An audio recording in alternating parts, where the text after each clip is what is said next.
Il sartù di riso è un piatto unico veramente ricco e saporito. Viene dalla Campania e porta con sé tutto il buono e il bello di questa terra.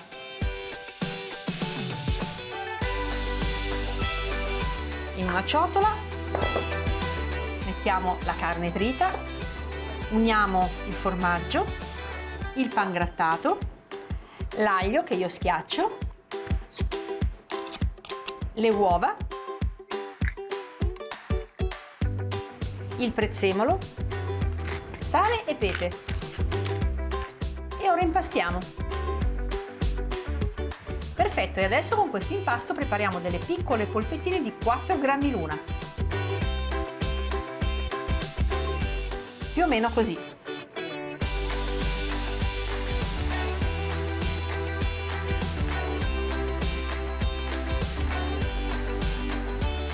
Per prima cosa, per cuocere le nostre polpettine in un tegame capiente mettiamo dell'olio extravergine di oliva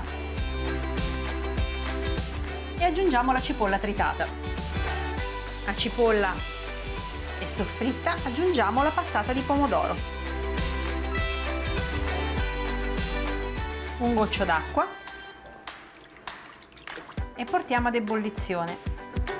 Ora che il sugo sta bollendo, aggiungiamo il sale e poi le polpettine.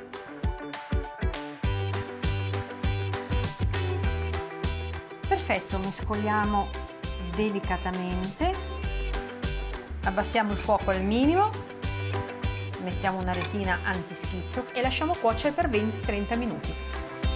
Le nostre polpettine sono pronte. Spengo il fuoco. Ora dobbiamo scolare le polpettine dal sugo e metterle da parte, perché in questo sugo poi andremo a cuocere il riso. Ora nel sugo mettiamo il riso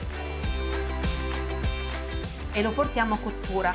Alla fine il riso deve risultare asciutto, però è possibile che il pomodoro non basti per idratarlo, quindi aggiungeremo un po' di brodo, ma mi raccomando, verso la fine ricordatevi che il riso comunque deve risultare piuttosto asciutto. Ecco, è il momento di aggiungere un po' di brodo e di continuare la cottura. Ho spento il fuoco e come vedete il riso si sta già asciugando.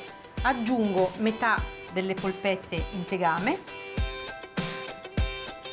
e tengo le altre da parte e aggiungo anche metà dei pisellini e lo lascio leggermente intiepidire. Qui ho uno stampo a ciambella che adesso imburro e poi rivestirò anche col pangrattato.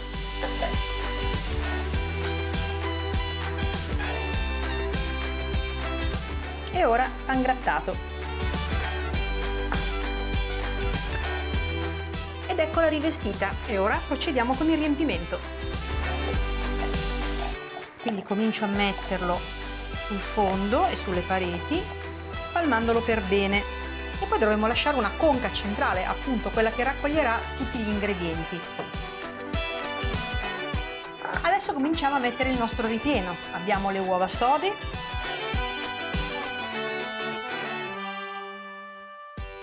le comprimiamo per bene e poi aggiungiamo i pisellini, aggiungiamo la provola e in ultimo la pancetta a cubetti.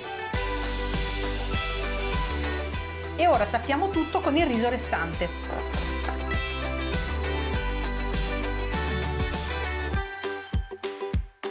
Appiattiamo bene. Pronto, posso infornare il mio sartù di riso nel forno statico preriscaldato a 175 gradi per circa 50 minuti. Ed eccolo qui. Ultima cosa, dobbiamo mettere al centro del nostro sartù delle polpettine. Ecco il mio sartù, un piatto trionfale che ci ha fatto viaggiare in Campania. Non mi resta che portarlo a tavola.